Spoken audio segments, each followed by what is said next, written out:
if you look at what an extraterrestrial being looks like, according to what people have seen, it's not far off. There's a finger that does some cool stuff, and the brain is a little bit bigger and they're smaller.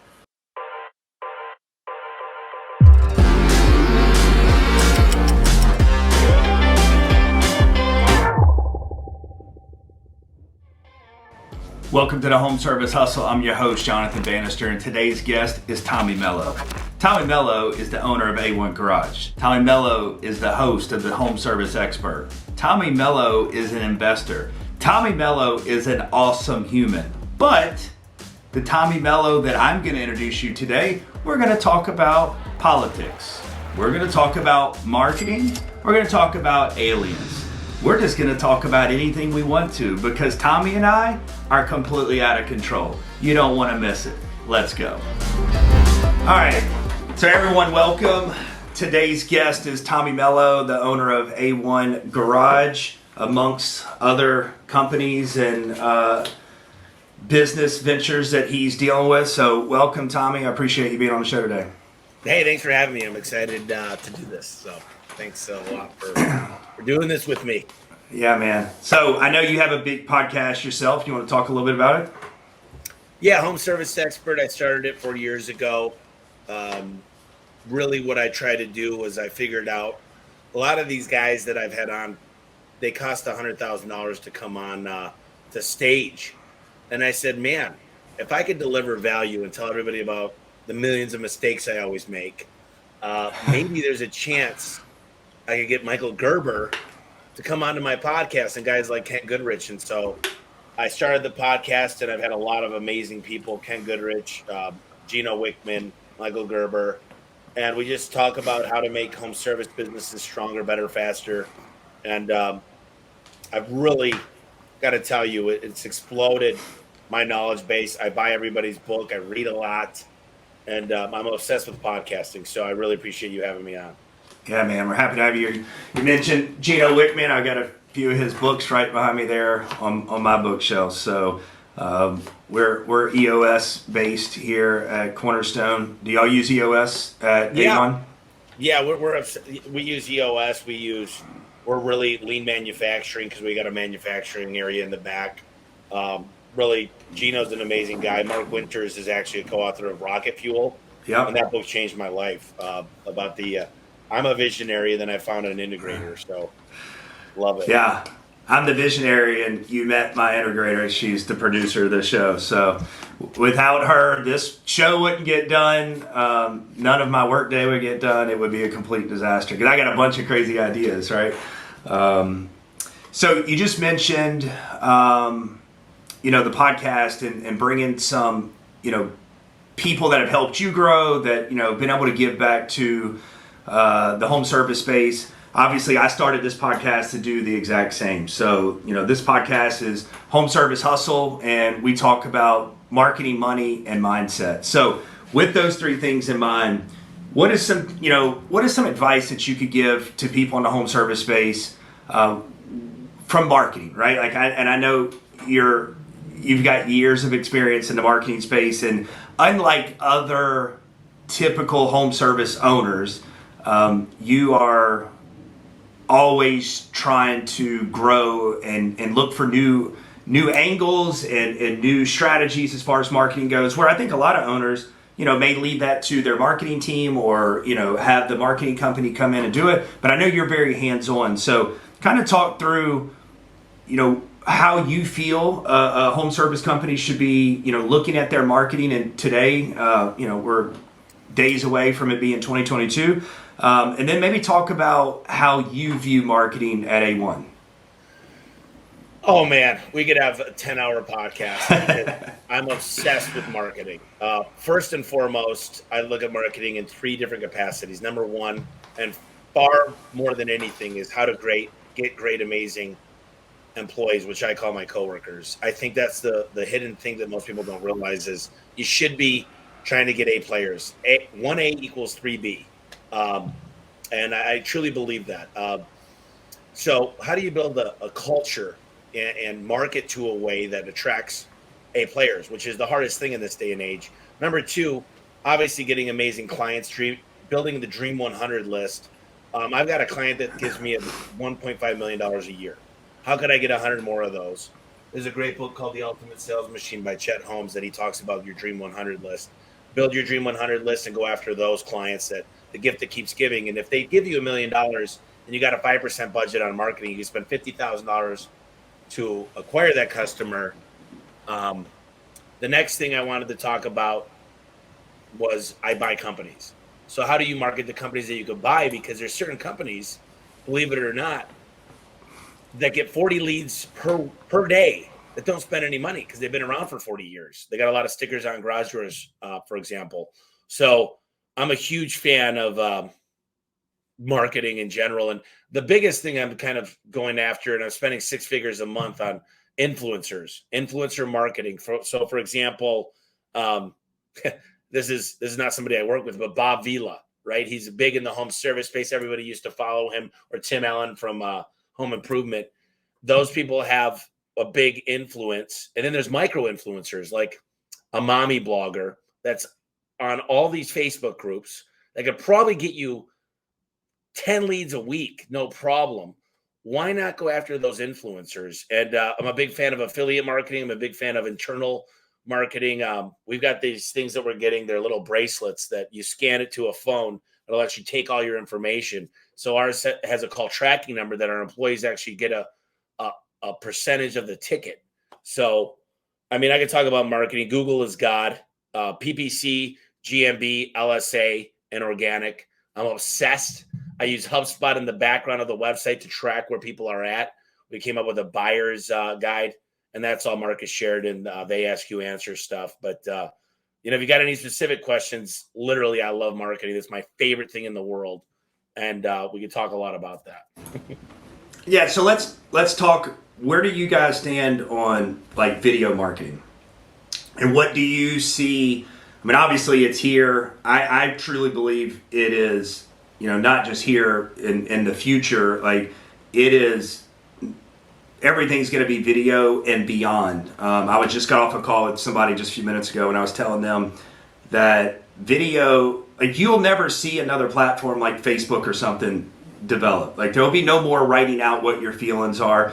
Like what you see right now with TikTok, it's going to be all video based, and then it's going to be VR and something more advanced than just traditional videos. So what does A1 currently do as far as video to drive leads in? Well, I'm a big fan of, let's talk about looking for great employees, because literally my top producer is going to do 3 million this year. My bottom producer will do 200 grand.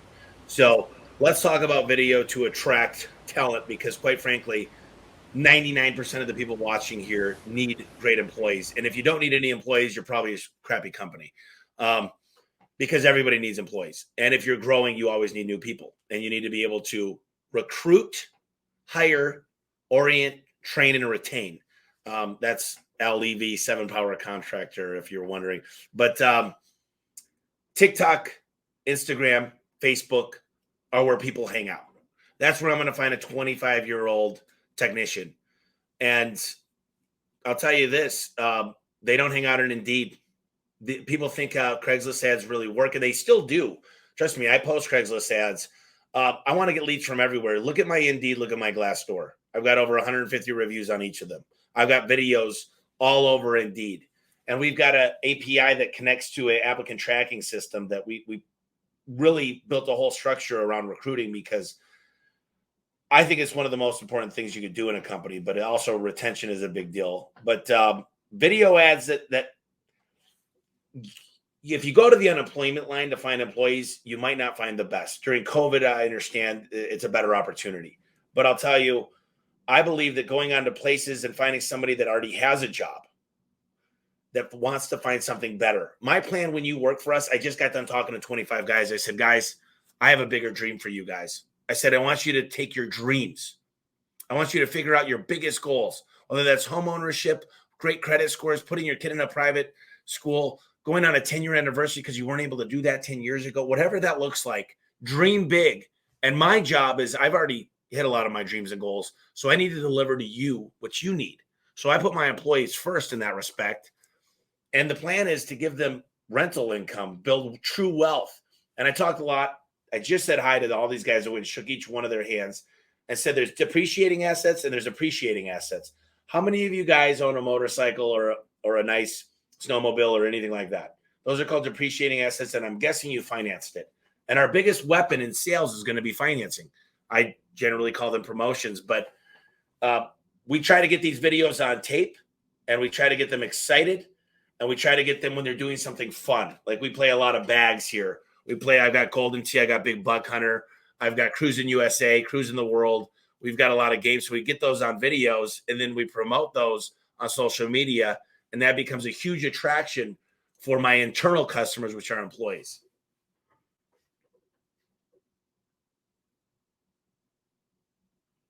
Let's see. All right. So you said you call your internal employees coworkers? They're my internal customers, and they're called my coworkers because, quite frankly, I don't feel like I'm any better than them. I try to be the best leader I can. But, yeah. I love that. I just love that name, coworkers, and putting everybody on the same playing field and making them feel like they're a part of something that's bigger than them, and it's a part of you, but it's an extension of you, but it's you're not God, you're not the company. It's they're on the same team as you, and I think the more that you can tell that story, I love what you're doing for recruiting. By shooting those videos, and it's not you're just telling the story of what the culture is inside of your business, and I think for a lot of people, where they work is not that same culture. It's not even in the same ball field, right? So when they see that, like, I can see where it'd be extremely tempting to say, like, why do I want to continue working for someone that, doesn't treat me like I deserve to be treated, or doesn't treat me like my other coworker over here, because there's clearly, favoritism and things like that. And I think when you can put everybody on the same team, the same playing field, call them coworkers, I think that's an awesome thing. What has recruitment been like for you guys? I know y'all are in, 17 states now? 19 states, 19 over 420 employees, and our budget next year is $151 million without buying any companies. And I will, not want to, buy 110 companies next year. But with recruiting, one of my buddies, Jody Underhill, his wife called me about 4 or 5 months ago and said, "Hey, I keep seeing you all over the place. Dude, you're doing amazing." And she really gave me a great compliment. It felt good. And Vanessa said, "Hey, how's your recruiting going?" And I said, "It's okay. We get a lot of new hires." I said, "I'd like the caliber to go up because it takes us 200 interviews to find a good person.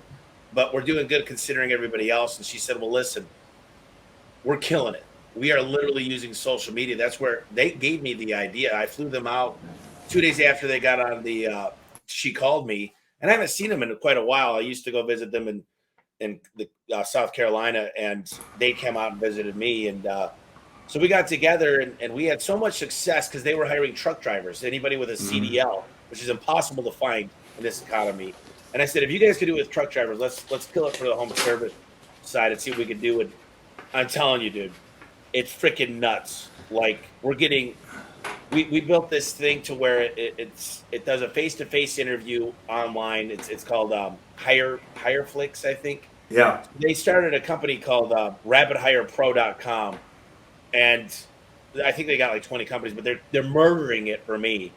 And one of the things we started doing is geofencing. Because here's the thing: is how do you interview the person? How do you follow up with the person? The average person takes over a month to get through the interview process, background check, drug tested. So we try to get that under a week. And we've got a whole culmination of interview processes, who follows up with them. They've got a whole automated system. And so we use TikTok, Instagram. We're building out TikTok. It's not the done deal yet, but Instagram and Facebook kills it. And then they actually figured out a way to build a connection into Indeed, which is difficult to do because they like you to keep on their own. Every company out there wants you to stay on their platform. So we built a way to get off their platform. And then the secret sauce, though, geofencing, we're going to murder it. Because I can geofence all my competitors, the best call centers in North America, because I don't have my call centers here that's on a VoIP system. So I I found out the top 5 call centers in North America, and I'm geofencing them because they're so good at what they do. I'm geofencing all my competition. I'm geofencing all the manufacturing plants, and I'm having a bonus structure. But I got to tell you, I like making guys from scratch, but what I love is getting car salesmen. I love getting the best guys at HVAC, the best guys in plumbing, because those guys know exactly how to sell. So get the top people in the world to switch industries. You can tell I'm obsessed with this stuff, but I absolutely love it. I mean, because this is what I obsess over all day long. Jody is one of my business coaches, so I know Jody extremely well. I know who helped Jody build that platform. He's one of my best friends, and we are actually about to launch our recruiting platform January 1st. To the HVAC and plumbing space, and just adding a little bit to what Jody and them already had, just getting a little bit more dialed in on the HVAC and plumbing side. But yeah, I mean, you're right. I mean, being able to speed through that process, always having a consistent pool of prospects that you can choose from. You touched on briefly that you would rather take somebody from scratch and build them up, but you also like getting people, from other industries that are the top in their business. I know that, door-to-door salesmen and the pest control and solar, I mean, those guys are extremely well.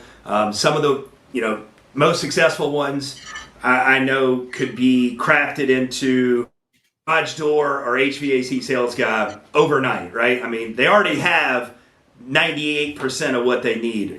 They just kind of need the messaging that is specific to your industry. What does your internal training look like if you're going to take somebody from scratch, or if you're bringing them over, let's say they came from pest control, but now they're going to start selling garage doors for you? So interestingly enough, I got a guy to work with me. He's a legend. His name's Lenny Gray. He wrote the Door-to-Door Millionaire. And he sat down in this very office, and he said, how do I fit in the picture, Tommy? He came on one of my podcasts, and I said, well, I have a dream of door-to-door working for garage doors. It's like a Martin Luther King. I got a dream.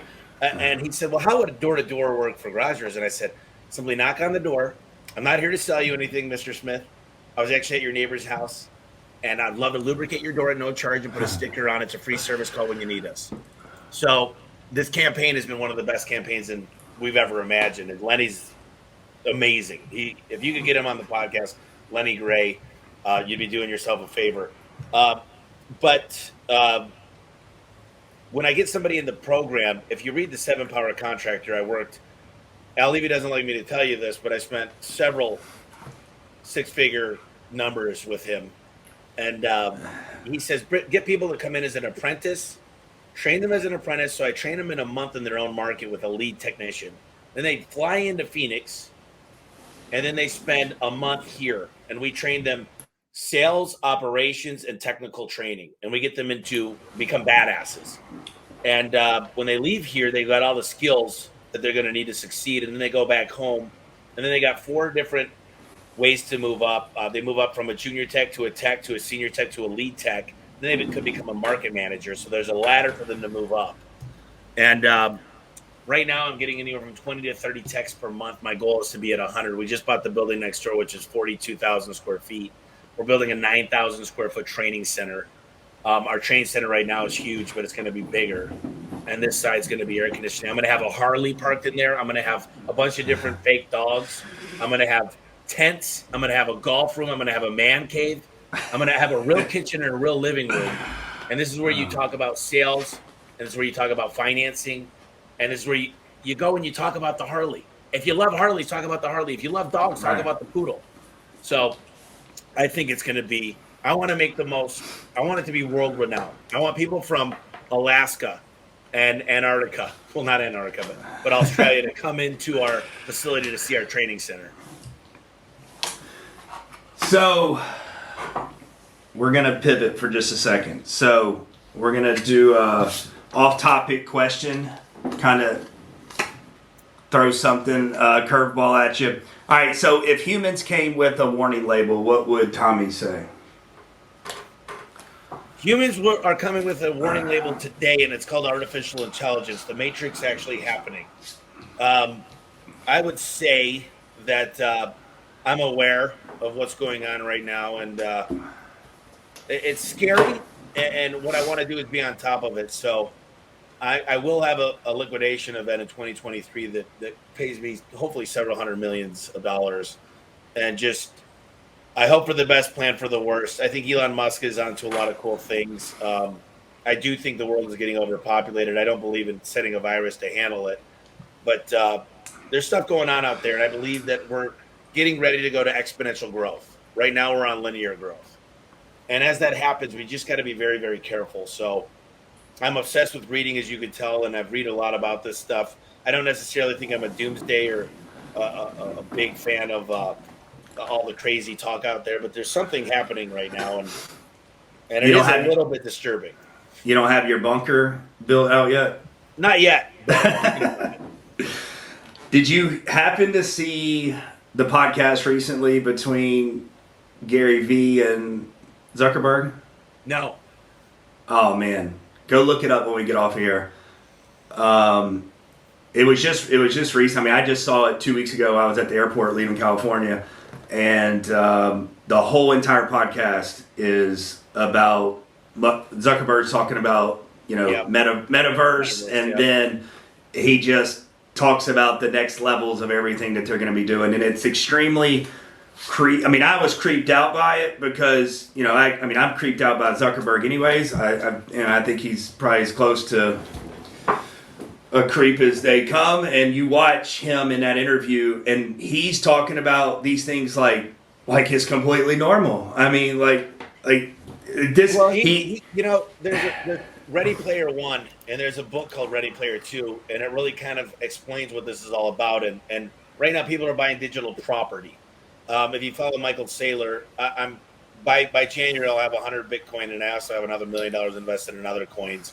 And then there's NFTs that basically I bought 10 books that are on that shelf behind me on this stuff. It's happening. I got a chance to sit down with Gary Vee for a couple hours about 3 months ago with Cristiano's thing, and it's. I just love to be on top of this stuff. I love to get educated. I love to know what's going on. I love to be an innovation.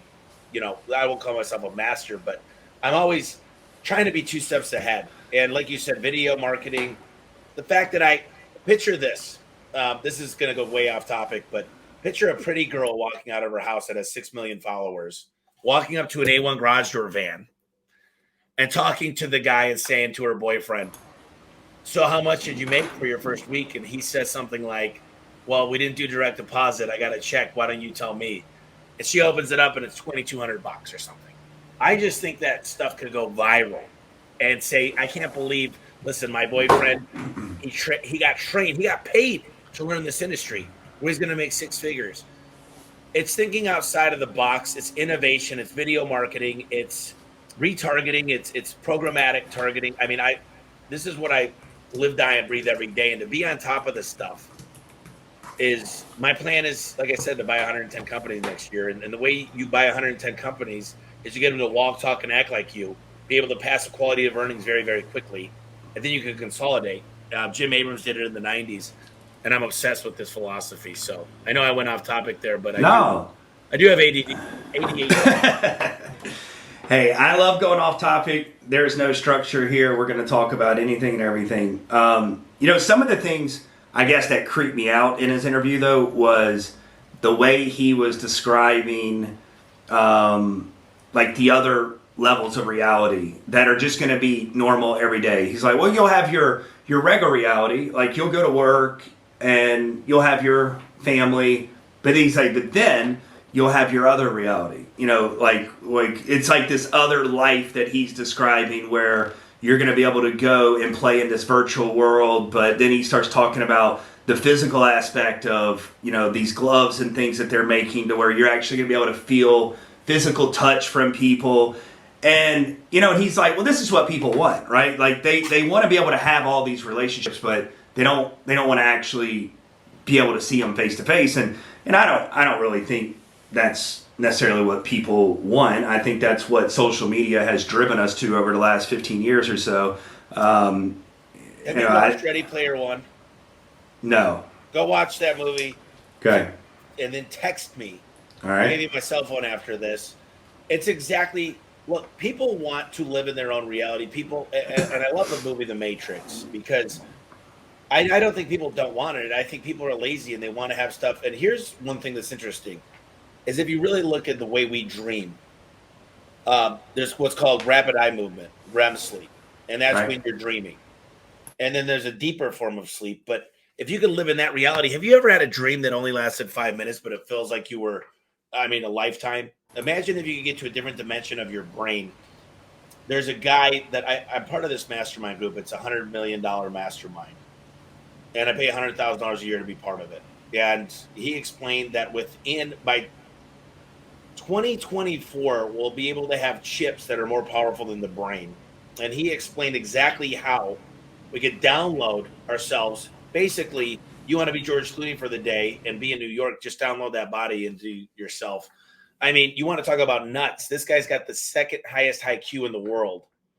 I'd be more than willing to send you the video, and it will probably creep people out. But this is the days we're living in. It's exponential growth, and it's happening right in front of our eyes. And I don't say I love it, but I will say to not embrace it would be like not embracing Google and staying in the yellow bowl.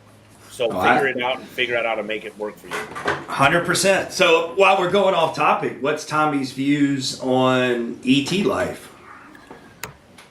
I watch a lot of this stuff, and I don't know.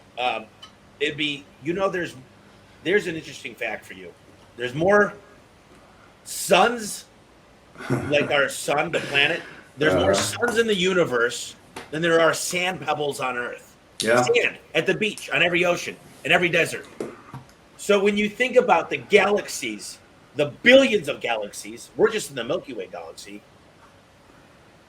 I'm I'm a God-loving man. I believe in Jesus Christ. And I do believe there's ways to explain this stuff. I think in the Bible it says there's other people, but they're not going to show themselves.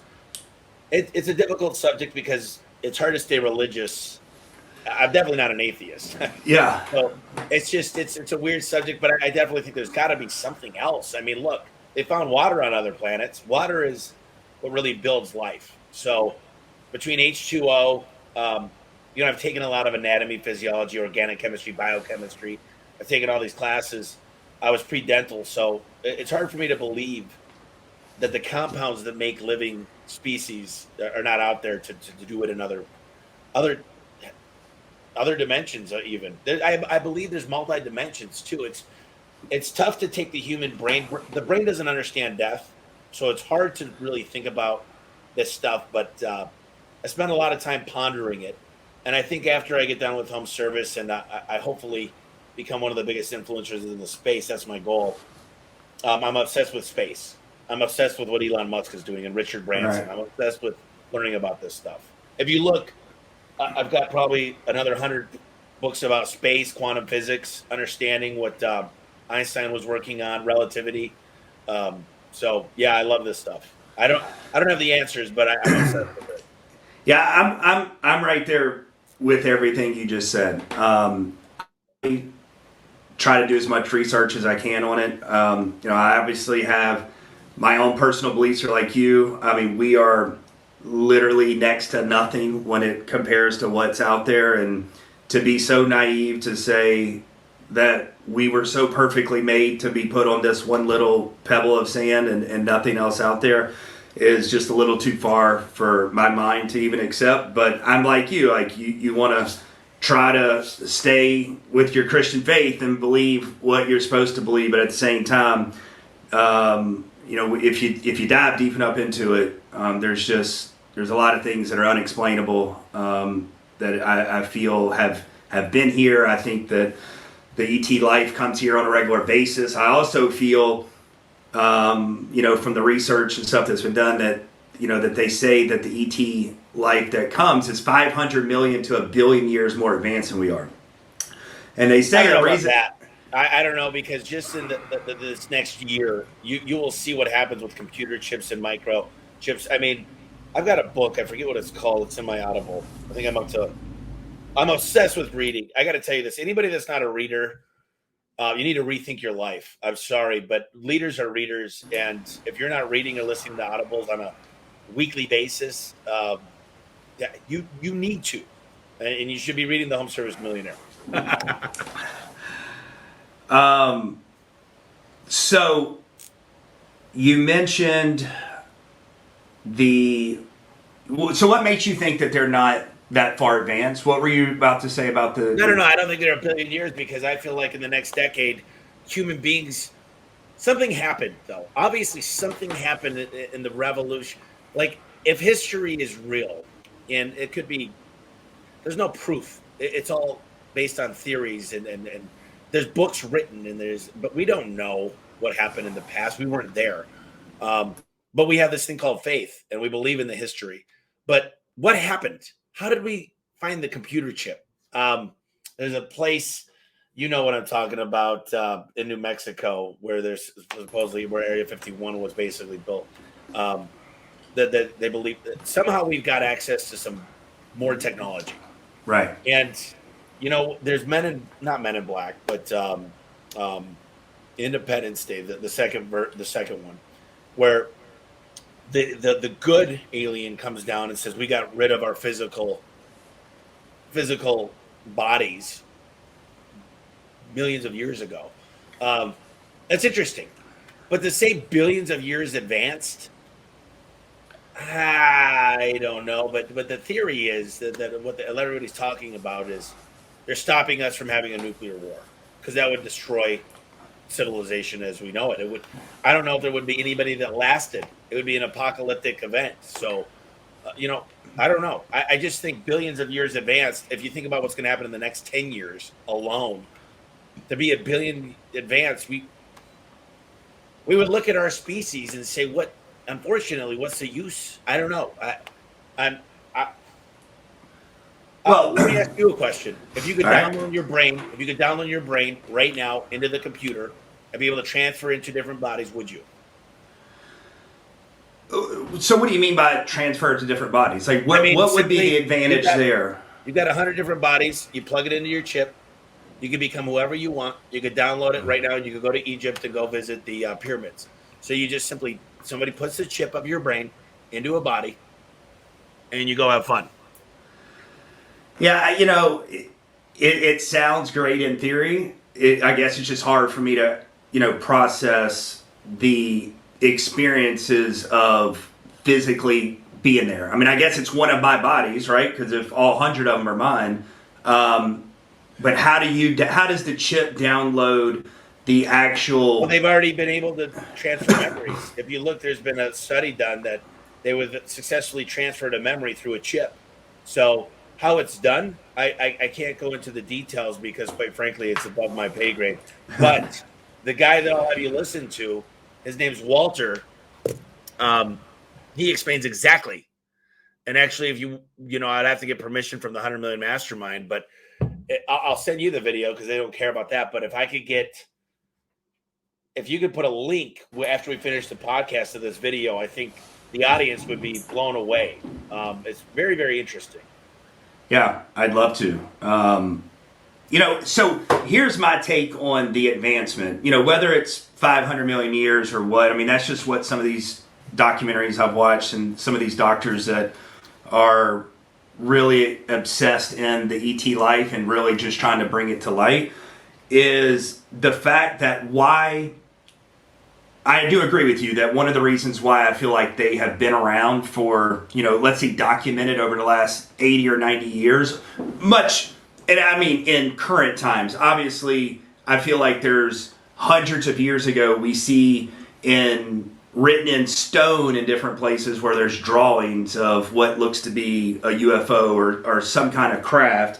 But let's just say in the last 60 or 70 years, the cases that are documented, it does seem that they are very interested in nuclear sites. Like they're trying to control a complete devastation of Earth.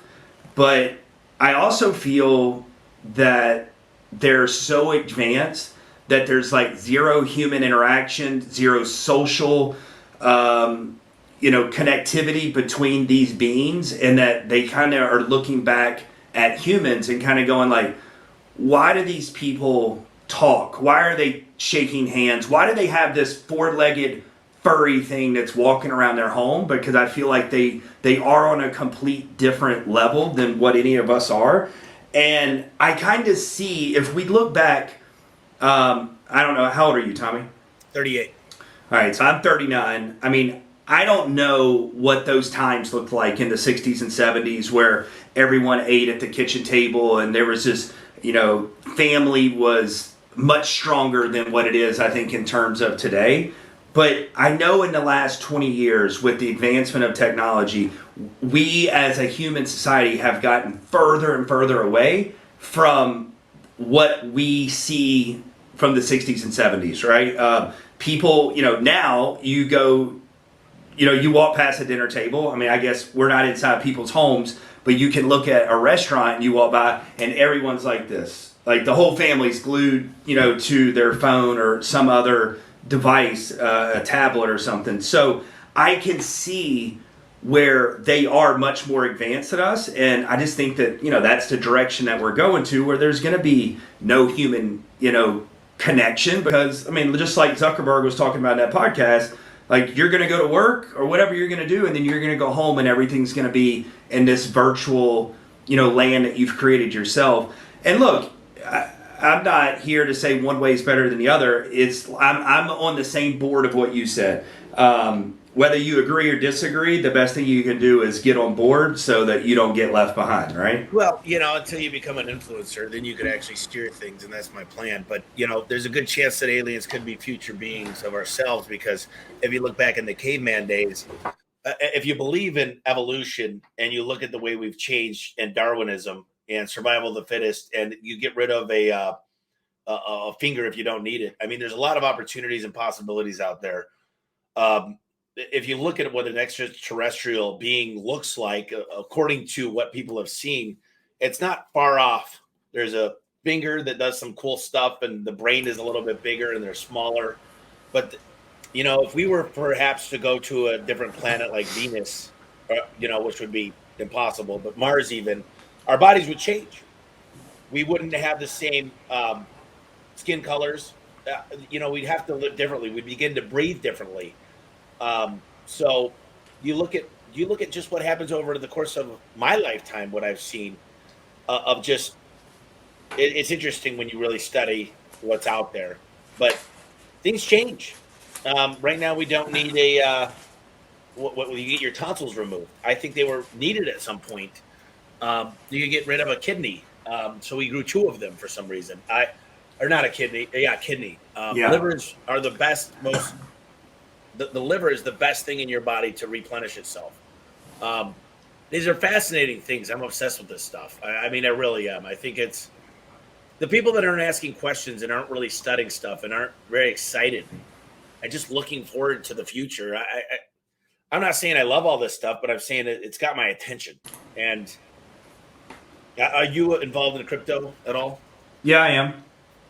Yeah, because I'm like you. I'm not going to be someone that looks back and says, why didn't I believe in it? Why was I going to, listen to people like Dave Ramsey? Like Dave Ramsey has essentially classified himself as a complete nut job at this point, right? Like he went from being one of the biggest financial influencers to now people look at him as a joke because he is out there. He's going to try to stand by how he feels that, crypto is a joke and, NFTs are not the future. And it's like Warren Buffett's making the same mistake, and because they've seen things happen, but they get so comfortable. Right. I believe in Dave Ramsey. I believe that most people need Dave Ramsey in their lives because they buy depreciating assets. Mm-hmm. That's a big mistake. But overall, let everybody else listen to Dave Ramsey. Yeah. Because I personally use a lot of credit. I pay my payroll with my Amex, and I wire the money the same day. Why? Why would I do that? Well, if I get 2% back, and it's to use for tickets and hotels, that's free. That's tax-free. So with points, you begin to learn, and I mean, shoot, I love this podcast. I can go on and on about things that I do. There's a thing called the Augusta law. It's a tax law that you can rent out your home to yourself for 2 weeks. There's a thing called R&D credits. There's a thing called COVID credits. There's a thing called cost segregation studies. No one really knows about this stuff because I've got a whole team that works on this tax planning for me. But these are laws made by Washington, D.C. from lobbyists, and they exist. And I can tell you, tax strategy alone, the average American pays over 40%. That's only their first tax that they pay on a yearly basis. Every time you go, you buy a sales tax, you get a property tax. It's amazing how much taxes we pay. That's why I'm actually looking right now. If you move to, oh man, what is the what is that area? There's a lot of ways to be tax deferred and tax. Like right now, the building I bought next to here that I'm building everything in is an opportunity zone. Both these are in an opportunity zones. They're called a QOZ, and I'm forming a company to be a roll-up company in a QOZ. There's so many tax strategies, and I didn't mean to go off on that tangent, but I think it's very valuable information that people should be studying and learning because I'm not against paying taxes. I like, and you know what? What is my fair share? That's right. Bull crap term. Yep. It's a bull crap term because quite honestly, the money I took, I got money for the PPP loan and it got forgiven. But guess what? I paid more taxes this year than I got. So anybody that talks crap about me taking PPP money, I paid more taxes than you and your family pay in a lifetime. So we needed that money. And since then we went from 180 employees to over 400 employees. And, I didn't know what was going to happen. If I had to go back and run jobs myself, I was willing to do that. Yeah, I mean, and that's why, I'm pretty sure you and I probably feel the same way, but, that's one of the things that I think is a genius about Donald Trump was the way that he controlled his tax narrative. He didn't do anything shady when it came to taxes. Those tax laws were written, like you said, by lobbyists, and if you're not taking advantage of those, I mean, I think you should just be classified as a fool, right? Hold on. Let me just do this. Let me just tell you one thing. I employ over 400 people, and because they go to H&R Block, they pay way more taxes than I do because I went to H&R Block when I was a kid, when I was in my early 20s. I owed $7,000. I went to a CPA, and I got $7,000 back, a $14,000 difference. So when I pay these employees, and they could go out and buy a house and pay taxes on all these goods, and also pay their amount of taxes because they don't know how to. They don't understand write-offs. They don't get the claim because they're not 1099s or W-2s. So I think that's the missing piece is, Amazon should pay more taxes. There are things that need to disrupt Amazon, Google, Facebook, and Apple, the big four. But in my opinion, and it's just an opinion, they're very, very strong job providers. And they're not horrible companies. They give a lot of benefits to their employees, and the world would be a different place without them. 8 billion people is a scary thing, and we'll see what happens in the future. I do think we need to slow down on our population growth, but it's just, I tell you what, I admire business owners because I've been an employee. I've worked my butt off, and I've been an employee. I've been a good employee for a long time. I was a great employee, and I know what it's like. I know what it's like to be an employee, so I don't want to hear all these people talk about ownership when they never own a company. They never sacrificed their blood, sweat, and tears. They never lost relationships. 1 out of 10 businesses fail. 1 out of 10 make it. So the odds are stacked way against us. And most business owners are actually an employee in their own company. They don't realize it. So I don't want to hear the crap and the naysayers out there because I got no time for you. Because I'm too busy creating successful lives around me, trying to grow something. And I will say an empire because I'm going to leave a legacy, whatever that means. But that's my plan is to enrich lives and make them better and be a dream manager to my employees. And that's a great book, by the way. If you guys get a chance, read Dream Manager. We're actually hiring a full-time dream manager here in the next 2 months. So talk through that. What is a dream manager that you're going to hire? What are they going to do? So number one, it causes you. They're a mix between a life coach and a financial advisor. And what the point of it is to try to help you dream bigger and try to manage your work goals with your personal goals. And maybe that's home ownership. Maybe that's learning a second language. Maybe that's just, for example, if you're a marathon runner, maybe it's buying a nice pair of shoes. And we want to help them accomplish their dreams. And unfortunately, in this day and age, people don't dream enough. I'm a dreamer. I mean, man, I think if you really looked at some of my goals, you'd say I'm pretty nuts. But it's reality to me. One day I wrote $1 billion on my whiteboard on the top right. And then I drew a line. It's like a slash mark. And on the bottom left, I wrote what we were at, and it was 42 million. And I said, how do you get to $1 billion? Well, the first thing I'd have to do is I need to figure out how to get 2,000 technicians at 500,000. So I reverse engineered exactly what would have to happen in 5 years to make that happen. First thing I would need to do is have training centers, a huge training center, and training centers in every market. The next thing I need to do is have amazing recruiters and amazing trainers. The next thing I would need to do is build a culture unlike any other that people would want to come here, and there would be a line waiting here. And it's not perfect yet, but I'll tell you what, we're darn close to what I dreamt of not that long ago on that whiteboard right there. I mean, your story is absolutely amazing. Clearly, I mean, I would love to have you back because we've got, like you said, we could talk about things. I mean, you and I, we both think alike. We both see the future a lot of the same ways. I'm obsessed with marketing, and so are you. What does, so we talked about marketing a little bit. I want to talk about mindset. We're getting close on time. But briefly here, you're going to hire this dream manager. Obviously, setting goals. You talk about your whiteboard and you setting future goals for yourself to be able to see that vision. What kind of things does Tommy work on a daily basis for your own mindset? Well, I'm a big reader. I just, for me, my mindset is winning.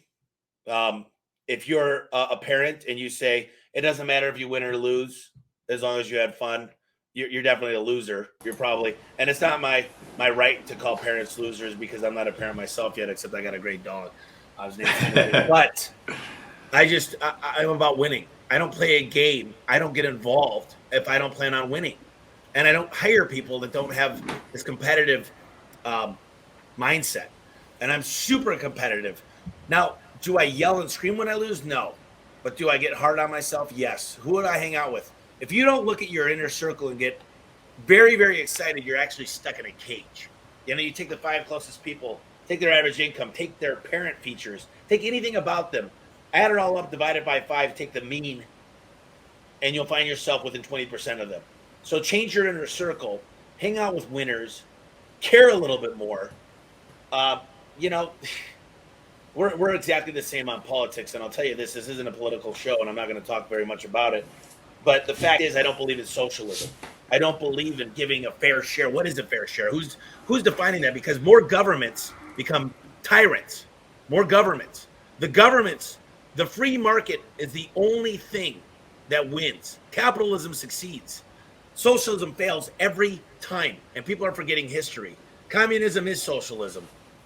I'm going off on a tangent here, but I just can't stand what they're feeding the kids now. And these policies, this crap of their feelings getting hurt. Guess what? My grandparents worked in the coal mines and busted their butts every day. It's annoying, and but you know what? I'm here to work. I'm here to do everything I can. And the best thing that I'm very lucky is I enjoy my job. I enjoy working. Well, I share the same exact frustrations that you do. I think, communism is the death of this country or any country. And I feel that people like you and myself that are willing to try to be influencers in this space and are not scared to talk about it, right? Like, we'll have a podcast, but we want to bring people on to help give back to the home service space. But I also feel like talking about tough topics is clearly something that will help other business owners. I don't mind taking sides. Literally, I'm an open book. You're more than welcome to come here. You don't have to have the same viewpoints as me. I'll just tell you one thing that I believe in more than anything is a successful economy. And I don't think that's political. I think everybody wants a good economy, but that comes before anything else. No. And a lot of different people make it about social issues. And unfortunately, with a bad economy, all social issues go out the window. So when we're starving, when we don't have jobs, when we can't see our country succeed, it goes out the window. And to believe that listen, I will become hopefully one of the largest. I'm big into philanthropy, and I do believe in giving into your backyard first. Like, for example, my coworkers, if one of them has a car that has bald tires on it, or doesn't have a car at all, maybe look there before you start thinking about other countries or even other states or even anything else. And if more owners really gave back to their own community, and first thing we do when we want to donate money is say a soccer league or a t-ball league of one of the employees, and it's the gift that keeps giving and it keeps coming back tenfold. And I didn't plan on this, but it breeds success. It really does. It really has been an amazing journey to see what giving does, because it comes back tenfold. And I didn't plan on it coming back tenfold, but it's more than money. It's relationships. And I think networking is, I heard Grant Cardone said, when he hung out with millionaires, he found amazing people with a great vision, core values, a good mission in life. They were smart people. But when he started hanging out with billionaires, he realized it's nothing else but networking. It's knowing who to call when. It's getting the advice from the top. And that's my goal, is to network. Surround yourself with smarter people. There's so many authors all around me, and I try to get them on the podcast because they put their whole life and all their mistakes into a book, and I got to read it, and I get to share with them their success and for a while maybe some of the empathy that they've had in their lives. So yeah, you clearly get it. I'm a big reader myself, and it's like you said, for those people like Michael Gerber and some of these guys that are truly putting in a book, like in an audio tape, whatever, however you want to get it, but they're putting, like you said, not just their successes, but their mistakes, their failures, their comebacks. And it's like, you can learn one or two things from each of these people and apply it to yourself, and what that would do to your life or your coworker's life or whatever is unimaginable. And just so many people just refuse to read, right? Or I saw something the other day where it said a lot of people buy books, but only a few people read them. So Tommy, clearly we've got a lot more to talk about. I would love to have you back on the show soon. Any final words that you can give advice today for someone looking to grow their business in 2022? Well, here's the best advice I've ever given is you have to have a dream. And in order to get the right dream, you need to have a vision.